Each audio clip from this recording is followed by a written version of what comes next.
the living shit out of the Indiana Fever. So Indiana Fever, and it's been my belief that they will freaking fire everyone. And I do believe this.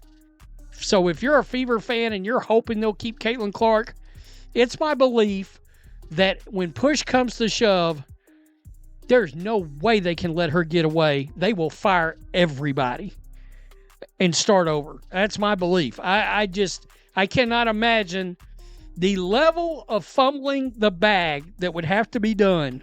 Caitlin Clark was supposed to save the WNBA. Instead, her own coach, her teammates, and the league itself seem to be trying to destroy her career before it even starts. This isn't just rookie hazing, it's a full-scale sabotage happening in plain sight, and the reason why exposes a dark truth the league doesn't want you to know.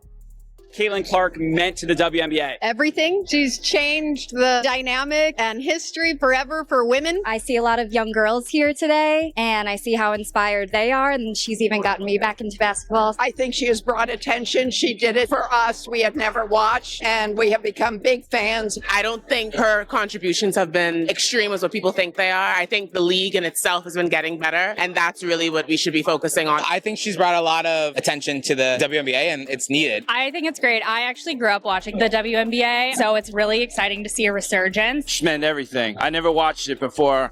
Let's be honest, before this season, the Indiana Fever were in basketball purgatory. They were a perennial underdog, a team stuck at the bottom of the league with dwindling attendance and almost zero national media presence. They were an afterthought. Then the Caitlin Clark earthquake hit. She wasn't just the #1 draft pick, she was a cultural atom bomb. Example, and there's enough votes here. This is a good test to see how bad this would be. Swag put this out, and it's starting to make the rounds. I voted. Okay, Fever fans, answer this. If Caitlin leaves Fever, would you still support the Fever? We got 1,145 votes here.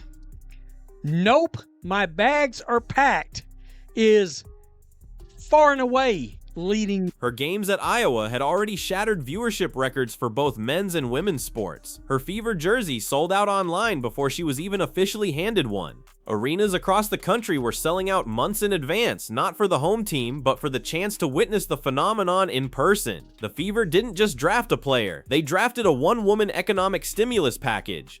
The mission seemed simple: give her the ball, let her cook, and get out of the way. But that wasn't the whole story. Her official welcome to the league wasn't a red carpet, it was a flagrant foul that echoed across the entire sports world. All for letting her cook. Me dinner. I'm buying Powerade stock. Is it a play on, like, women shouldn't? No, they didn't do it on purpose. There's no way. How you came up with this and not in the back of your minds, like, oh, they're just gonna be like, oh, it's women, she just needs to cook. Didn't think about that in the PR room. Look, I'm a big advocate of letting. When Chennedy Carter of the Chicago Sky blindsided her with a vicious hip check far from the ball, it stopped being about basketball. For millions of new viewers, this wasn't just a hard foul in a physical game. It was a statement. A physical manifestation of the jealousy and resentment that had been simmering beneath the surface since her name was announced. The play was dirty, unprofessional, and worst of all, her own teammates barely reacted. Boy, listen, NBA players make 50% of revenues. WNBA players make 9%. And now the merch sales are up 500% and attendance is up, 40%. So they're going to get a raise. There's no question. And I don't really care that the previous 25 years, they didn't make a lot of money or lost money. I don't care. They're in the middle of a negotiation and they're on a heater. So it doesn't really matter. I've said this before. I made an investment for 5 years and it lost money. And I got about 6 months left in the investment. And in the last 6 months, they started making cash. I'm not bailing on the investment. I want to finally get my money back. So they're going to get a raise. They're finally turning a corner. But and negotiating in any business is all about current momentum. It's not about 12 years ago. It's about current momentum. That deafening silence from her own bench exposed a terrifying reality for fans. Caitlin Clark wasn't just playing against her opponents, she was surviving them. And it soon became clear the most dangerous hits weren't just coming from other teams. The most baffling attacks seemed to be coming from her own sideline. Head coach Christy Sides has been at the center of a firestorm of criticism for her bewildering management of Clark. Time and time again, with the game hanging in the balance, the team's biggest star will inexplicably be on the bench. Caitlin Clark is a media driver. She is a ratings driver. I think about the NBA post Magic and Larry, the NBA post Michael Jordan, tennis post Serena Williams, golf post Tiger Woods, right? There are certain athletes that drive the sport more than others. And that's not to take away from anyone else drafted tonight. That's not to take away from the other incredible superstars in the WNBA right now.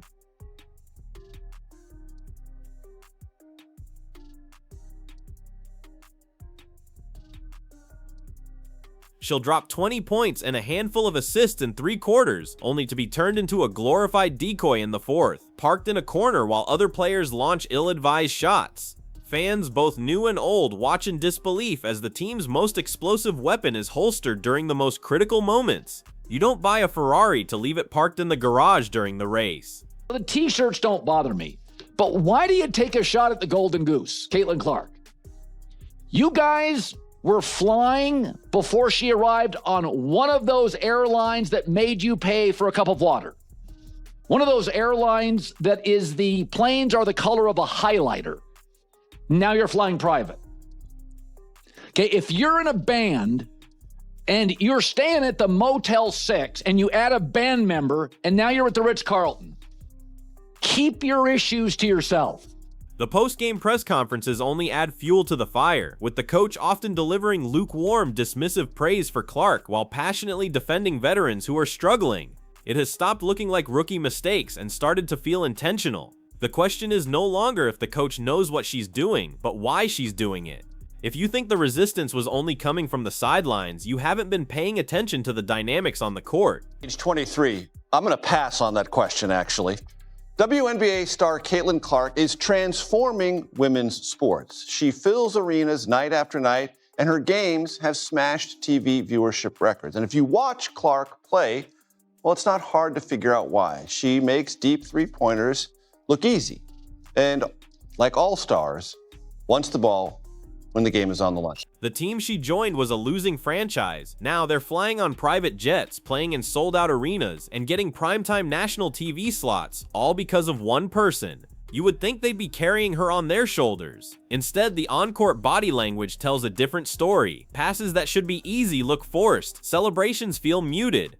And I think it's like something where if you are a star in the WNBA, like Caitlin Clark, she's probably one of the few people that anybody you can mention to somebody that knows sports will know Caitlin Clark. Yeah. She's getting a ton of deals. Coke, Gatorade, you name Nike deals. Now, I know a lot of the other players, like if you're the 12th person on the team, you're probably not making that much money, but I just feel like coming out like this, what are they going to bargain with? What is their like thing they're coming with that's going to change their salary? And that's what I was trying to figure out. I couldn't understand because they're already rev sharing.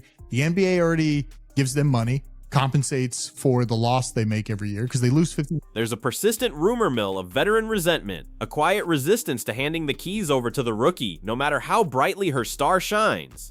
It's the classic tale of a struggling band that finally makes it big with a new lead singer, but the original members can't stand that she's the one getting all the applause. But this internal friction was about to be completely overshadowed by a stunning act of betrayal from the highest level of the sport. The 2024 Paris Olympics were meant to be Caitlin Clark's global coronation. Female bird. She had Van Slugenhagen on her. She was like, I'm offended that y'all have white defensive players guarding me, and she put her in the torture chamber. You should have known from her little face that she didn't want this matchup from the beginning. Caitlin reminds me of what Dame does. If anybody ever noticed, her first shot always a three. First quarter, second quarter, third. She sets the distance on her first shot, so you have to guard her there. Now she can do whatever she wants to do. She's playing a chess game. That's what Dame does. He starts his game off. He's going to shoot a deep-ass three to force. The WNBA had its most famous, most marketable, most talked about player in history, and the world's biggest stage was waiting. It was a marketing slam dunk handed to the league on a silver platter. And then the Olympic Committee left her off the team. The official excuses were flimsy and insulting. She needed more experience. They were prioritizing chemistry. She needed to pay her dues. But the public saw right through it. To them, this was the establishment protecting its own. It reeked of gatekeeping, a move by the old guard to pull up the ladder and put the phenom in her place. They chose a farewell tour for a veteran over a launching pad for the league's future. It was a shocking, self-defeating decision that sent a clear message to Clark and her millions of fans. We don't want you, at least not yet. And what happened next would send shockwaves through every front office in the league. WNBA before Caitlin Clark and the WNBA after Caitlin Clark. Describe these two worlds. Oh, entirely different. 180, you know. The WNBA before started in 1997, the year after the Atlanta Olympics, and was launched into a time when women's sports was still not taken seriously by a lot of, people. And some of those same guys now, if we want to talk about before and after, some of those same guys, or guys like them, are the ones buying the 22 jerseys, wearing them to games, Major, but also to the grocery store and to the gas station.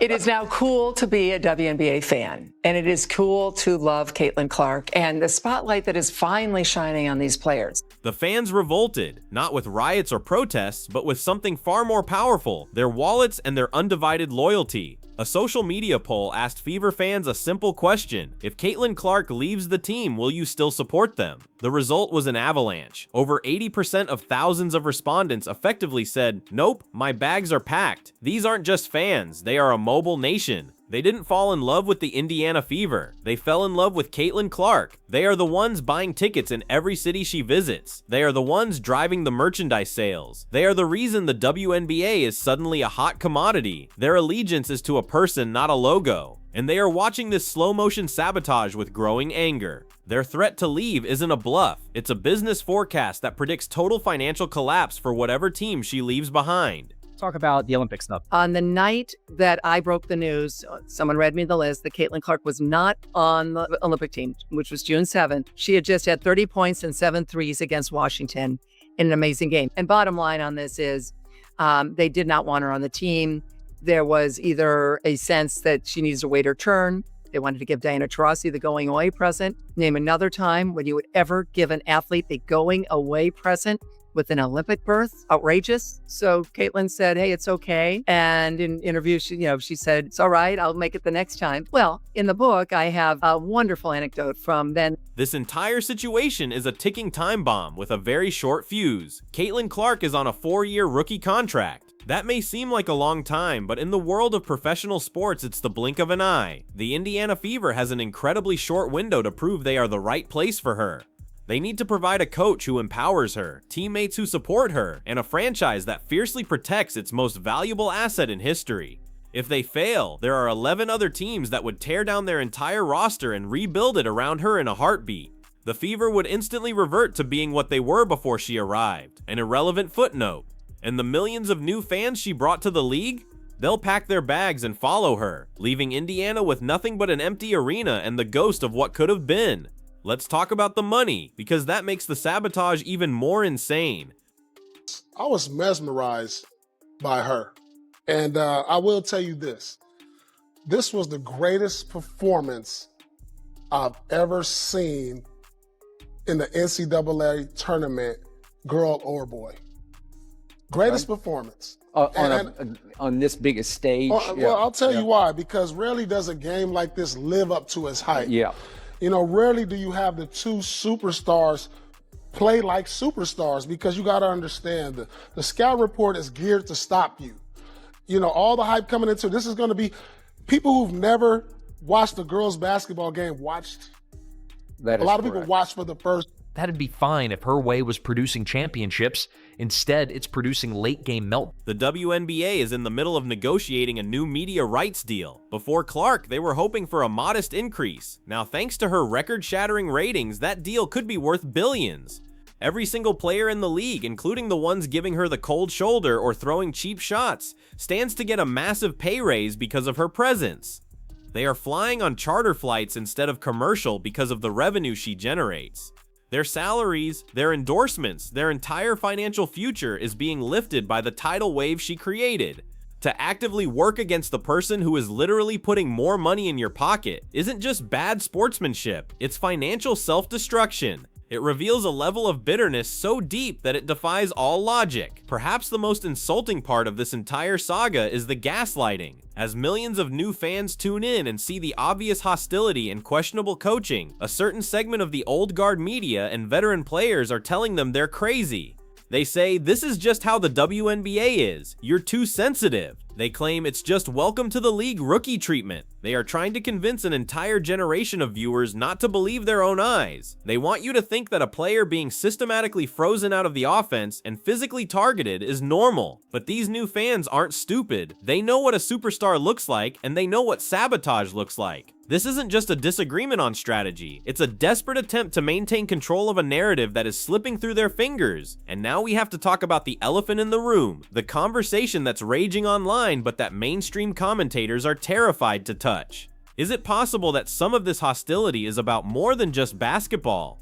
When the new face of the league, the one receiving unprecedented media attention and billion-dollar brand deals, looks different from the established stars in a predominantly black league, it creates uncomfortable friction. This isn't just about a rookie season, it's a culture clash. The old guard versus the new face. The established hierarchy versus the disruptive outsider. The situation has forced a national conversation about race, jealousy, and media bias in sports. The league wanted a star, but they got a mirror, and it seems they do not like the reflection it's showing them.